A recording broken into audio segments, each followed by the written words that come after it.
Hello friends, again I am back.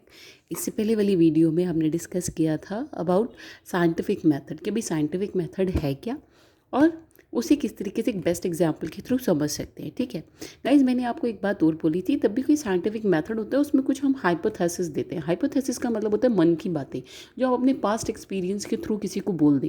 Hypothesis अगर हमारी ये होते हैं, कुछ बायसेस होते हैं बेटा। जैसे कि मैंने बोला कि भाई आज बादल बन गए हैं तो बारिश ज़रूर होएगी। ठीक है, अब इसका मतलब यह है कि भाई जब भी बादल बनते थे तब बारिश होती थी। बट हो सकता था, आज क्या प्रोबेबिलिटी है कि भैया बादल बने, हो सकता है हवा तेज आए और बादल आगे निकल जाए, और हो सकता है बादल रुके रहें और बारिश हो जाए। और अगर बारिश हो गई तो मेरी हाइपोथेसिस सच हो गई, तो मतलब ये हाइपोथेसिस नहीं रही, ये बात सच में रह गई कि भैया बादल बनेंगे तो बारिश आएगी। बट बादल हमेशा बने और बारिश हो जाए, ये बात तो सच नहीं है। बादल का मैंने आपको दूसरा एग्जांपल क्या दिया कि बादल बने बट हवा के तेज बहाव से बादल आगे निकल गए तो बारिश नहीं हुई, तो उस टाइम मेरी हाइपोथेसिस गलत हो गई। ठीक है, तो मतलब मैंने ज़्यादा स्टडी नहीं करी, मैंने सिर्फ एक बात बोल दी कि भैया बादल बने तो बारिश होगी। बट मैंने ये तो देखा नहीं कि भाई आज हवा का प्रभाव भी तेज है, हो सकता था हवा की वजह से बादल आगे निकल जाए। ठीक है ना। तो हाइपोथेसिस हमेशा क्या होती है, हमेशा हम अपने सोची समझी या पास्ट एक्सपीरियंस के थ्रू अगर हम कोई बात बोल दें, हो सकता है वो सच हो और हो सकता है वो सच ना हो। सच हो जाए तो हमारा लक, ना हुआ तो फिर हमारी बात क्या है, हमने सिर्फ एक सोची समझी बात बोल दी अपने पास्ट एक्सपीरियंस से। करेक्ट। तो चलिए यहाँ पे हम पढ़ते हैं what is hypothesis. Hypothesis is a small cause an effect statement about a specific set of circumstances. जैसे मैंने आपको बोला, हम कोई भी एक बात बोल दें, ठीक है, किसी भी एक बात, किसी भी एक चीज़ के ऊपर। Hypothesis represents a belief that a researcher possesses, conducting a satisfactory number of experiments that could potentially disprove that belief. Getting my word. उसने यहाँ पे क्या बोला कि हाइपोथेसिस रिप्रेजेंट करती है एक बिलीव जो एक रिसर्चर रखता है while conducting satisfactory number of experiments, कि भी उसने बहुत सारे एक्सपेरिमेंट्स करे और उसने कुछ ना कुछ हाइपोथेसिस बोली कि भैया मेरे इस एक्सपेरिमेंट से ये चीज़ होगी, मेरी इस एक्सपेरिमेंट से ये चीज़ होगी। बट अगर वो चीज़ नहीं हुई तो वही चीज़ यहाँ पे है, that could potentially disprove that believe. जैसे कि पहले लोग बोलते थे भैया कोरोना की वैक्सीन लगाओगे तो तुम्हारा बुखार जो है वो चढ़ जाएगा, वो कभी उतरेगा नहीं। ये एक हाइपोथेसिस थी कि भैया एक दो इंसान को हो गया तो सबको हो जाएगा, बट ऐसा तो नहीं हुआ। सब लोगों ने वैक्सीन लगाई, एक या दो को बुखार चढ़ा, बाकी को नहीं चढ़ा। तो यहाँ पे हाइपोथेसिस क्या हो गई, डिस्प्रूफ हो गई। यहाँ पे देखिए मैंने दूसरा एग्जाम्पल भी दिया है, ग्रिफिथ एक्सपेरिमेंट ऑफ ट्रांसफॉर्मेशन। ये एक साइंटिफिक एक्सपेरिमेंट है जब डीएनए के ऊपर डिस्कवरी हो रही थी कि भाई DNA is the genetic material. तो ग्रिफिथ भी एक साइंटिस्ट थे जिन्होंने अपने चूहों के ऊपर, उन्होंने रैट्स के ऊपर एक एक्सपेरिमेंट किया था। उन्होंने बोला था कि चूहों के अंदर कोई करैक्टर है जो ट्रांसमिट हो रहा है from one rat to another, but उसे ये नहीं पता था क्या हो रहा है। तो उसने एक हाइपोथेसिस दे दी कि दैट कि there is something transported from one generation to another, और उसने उस चीज़ को क्या बोल दिया, ट्रांसफॉर्मेशन। उसने कुछ प्रूफ नहीं किया, उसने सिर्फ एक एक्सपेरिमेंट किया और उसने अपने एक्सपेरिमेंट के बेसिस बोल दिया कि भैया इस तरीके से एक चूहा दूसरे चूहे को बीमार कर रहा है, बट कैसे कर रहा है नहीं पता, बट उसने बोल दिया। ठीक है, तो ये भी क्या हो गई, एक हाइपोथेसिस हो गई, the hypothesis given by Griffith, that उसको इसको क्या हमने क्या बोला, ग्रिफिथ एक्सपेरिमेंट ऑफ ट्रांसफॉर्मेशन। अब आगे देखिए, एक और एग्जाम्पल ले लेते हैं, एक एग्जाम्पल ये, तीसरा एग्जाम्पल ये जो आपको अच्छे से समझ में आएगा। जैसे कि देखिए, you open your refrigerator at home and greeted, आपको एक स्मेल आई, greeted with a horrible sour smell, आपको बहुत ही गंदी स्मेल आई। आपने अपने पास्ट एक्सपीरियंस की वजह से बोल दिया, you decide that the milk must have gone bad, कि आपका दूध खराब हो गया है। This is your hypothesis. क्यों? Because it was based on your past experience that bad milk always has a sour smell. ठीक है, बट अभी आपने हाइपोथेसिस दे दी, अभी तक आपने टेस्ट नहीं किया।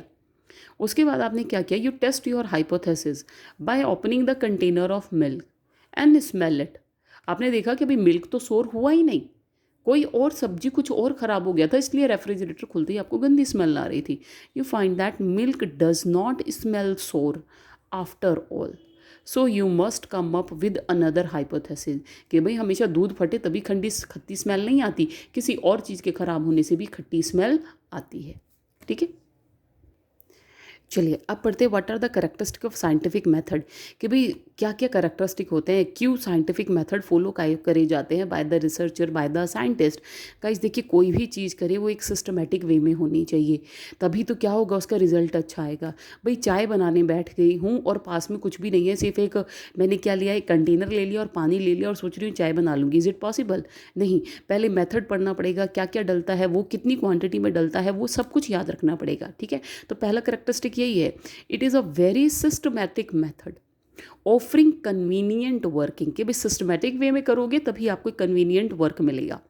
Helps in obtaining very accurate classification of fact, absolutely correct, कि भैया अगर आप कोवैक्सीन बना रहे थे तो आपने क्या किया, हर एक चीज़ को प्रॉपरली, हर एक पैरामीटर को देखा कि भाई वायरस के अंदर आरएनए प्रेजेंट है, आरएनए के अंदर ये जीन प्रेजेंट है, ये जीन एक्सप्रेस करता है तो ये सिम्टम्स आते हैं, तो इन सिम्टम्स को ही हमें क्या करना है, बंद करना है, रोकना है with the help of our vaccine. तो यही चीज़ है, देखो यहाँ पे, helps in obtaining very accurate classification of facts. और देखिए third factor, helps in discovering of the scientific law, absolutely correct. जब भी आप किसी भी बीमारी के ऊपर रिसर्च करते हैं, मान लीजिए आप टीबी के लिए कोई दवाई बनाने जा रहे हैं, आपको ये नहीं पता भैया टीबी होता किसकी वजह से है, टीबी के सिम्टम्स क्या हैं, किस एज में कैसे सिम्टम्स रहते हैं। तो यही है कि जब भी आप साइंटिफिक मेथड यूज़ करते हैं तो आपको साइंटिफिक लॉ की भी डिस्कवरी हो जाती है, आपको एक चीज़ के बारे में बहुत सारी चीज़ें पता चल जाती हैं। ठीक है, नेक्स्ट देखो, depends and aims at achieving actual fact and not the desired one।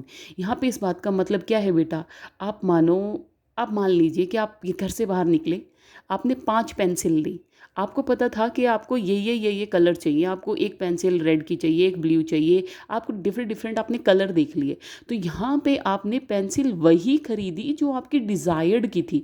But scientific research में ये नहीं होता कि भैया साइंटिस्ट वैक्सीन बनाने के लिए निकला है और उसने बोला कि भैया ये वैक्सीन जो है कुछ ही वायरस को मारेगी, बाकी सब वायरस को नहीं मारेगी। मतलब एक ही पर्टिकुलर वायरस, जैसे मान लीजिए कोरोना वायरस है, कोरोना वायरस की अगर क्वांटिटी 10 है तो वो 10 को ही मारेगी, 20 को ना मारे।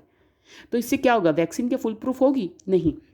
Scientific method aims at achieving actual fact, जो रियलिटी है उसको, नॉट द डिजायर्ड वन, की जो हमने चाहा वो हो, ऐसा नहीं होगा। ठीक है, relies on evidence, of course proof के ऊपर क्या है, साइंटिफिक मेथड रिलाइज करते हैं कि भैया कोरोना था तभी तो उसके ऊपर वैक्सीन बनी, तभी तो उसके ऊपर रिसर्च चल रही है।